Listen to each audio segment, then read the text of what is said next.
Recent developments show Lexie Hull speaking candidly regarding Caitlin Clark and circumstances within the Indiana Fever organization. As the lengthy break between seasons approaches, numerous discussions have emerged surrounding collective bargaining agreement talks. Despite various claims circulating about potential work stoppages affecting Clark's participation, these reports appear unfounded. Expectations point toward an extension of current agreements, with existing terms likely continuing if negotiations stall.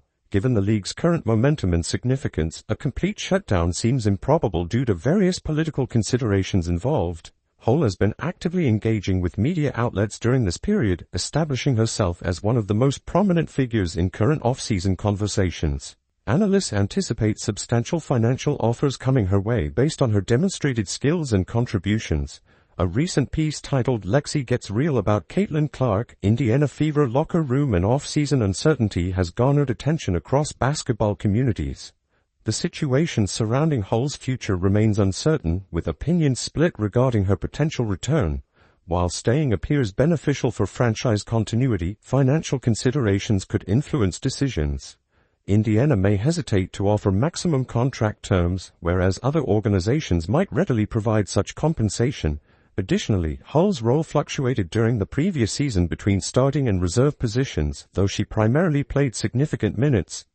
Sometimes she was, but it goes on to say Kayla Clark sneakers almost took the Indiana Fever to the finals, which was the all-black Air Force Ones. Kayla Clark was already ruled out in Chore games from the sidelines, but her kicks was once the good luck charm for the Fever. It started when they were down 1-0 in the best of 3 versus the Atlanta Dream. That was one series that was crazy, bro. She walked out on the court with her black Air Force Ones. We all remember that moment. Now it goes on to say Lexie Hall stated, an interesting storyline involved Clark's footwear choices during playoff competition. Despite Clark being sidelined due to injury during postseason action, her signature black Air Force One sneakers became associated with team success. This phenomenon began during the best-of-3 series against Atlanta Dream when the squad faced elimination down 1-0. Clark's courtside appearance wearing those particular shoes coincided with the team's comeback. However, this perceived advantage diminished as Indiana eventually fell in the decisive 5th contest against Las Vegas. Hull offered her perspective on sneaker culture within the organization, noting Clark's extensive collection resulting from endorsement deals. She also mentioned teammate Temmie Smith's appreciation for vintage colorways, describing them as particularly appealing.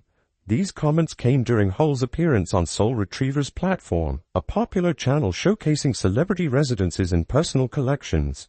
The segment featured Hull displaying various pairs from her own assemblage, including gifts from her partner and expensive Travis Scott collaborations. Regarding Clark's professional situation, her Nike signature agreement remains secure for upcoming seasons. However, Hull's circumstances differ as a restricted free agent experiencing this status for the first time. She acknowledged the complexity this creates, expressing affection for Indiana while recognizing inherent uncertainties. Hull emphasized the meaningful connections established within the community, appreciation for the organization, and strong fan relationships developed over her tenure. The ambiguous nature of professional sports means situations can shift dramatically before the following campaign begins. Broader league matters have also emerged as significant concerns. The relationship between NBA Commissioner Adam Silver and WNBA operations has come under scrutiny amid developing controversies. Silver played instrumental roles in securing substantial media rights agreements benefiting both leagues, with many NBA franchise owners maintaining WNBA team investments. Current federal investigations involving gambling allegations against multiple basketball figures have created unprecedented situations. Portland coach Chauncey Billups, Miami player Terry Rozier, and former professional Damon Jones face indictment and comprehensive federal probes. Reports describe elaborate schemes involving specialized equipment like X-ray technology, see-through materials, and sophisticated devices. Additional allegations include athletes falsifying injury reports. The severity of these accusations could represent historic sports scandals if proven accurate. Congressional involvement has escalated, with House committee members requesting briefings from Silver by October 31st.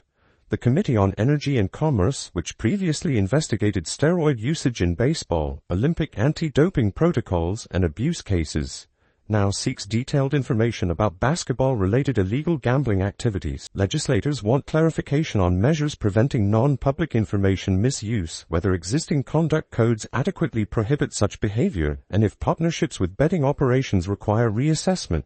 These developments carry potential implications beyond gambling concerns.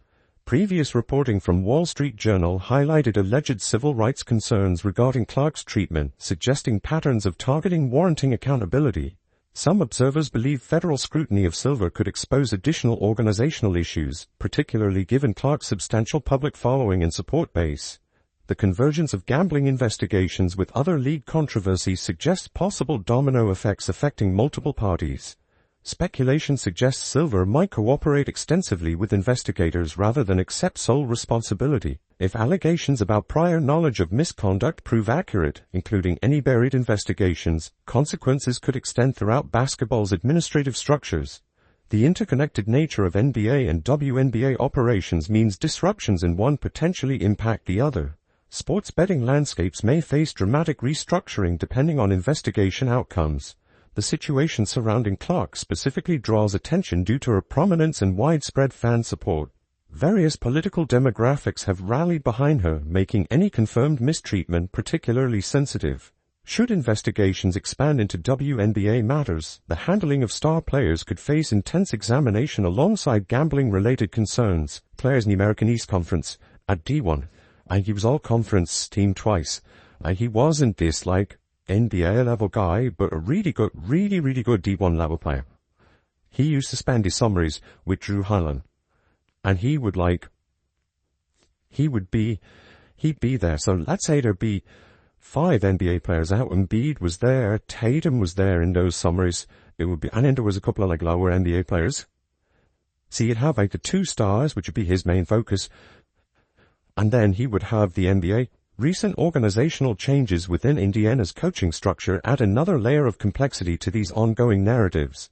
While developments may create challenges for some parties, they could simultaneously benefit others depending on resulting structural adjustments.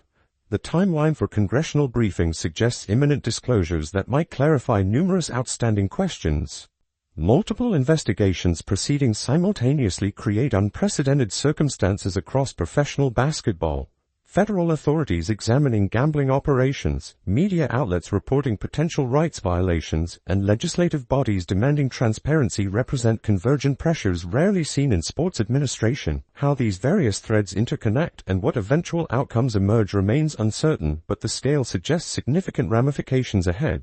The sports betting industry's rapid expansion and integration with professional leagues now faces potential regulatory revision. Committee members questioning partnership terms indicates possible policy shifts affecting how organizations engage with gambling platforms. Whether current frameworks prove sufficient or require comprehensive overhauls depends largely on investigation findings and any established patterns of abuse. Meanwhile, individual players like Hull navigate standard off-season procedures amid this turbulent backdrop. Now with Tatum, you're working out with the top really high-level D1 guys who are maybe not NBA level, because probably, it's probably harder to get them, and you're working out. And also, it's hard probably to get NBA players working against each other, so they don't know their moves, but you're working out against these really high-level players, and that's the big difference. This is who you're up against. It's not that these coaches are going to teach you anything different, it's who you're up against. And somebody who's one of the top, who's skills trainers, is going to have really good players to free agency decisions, contract negotiations, and roster construction continue despite broader organizational uncertainties. Teams must balance immediate competitive needs with longer-term financial planning while external factors potentially reshape league economics. Clark's situation exemplifies these competing pressures, simultaneously celebrated for drawing unprecedented attention while reportedly experiencing problematic treatment.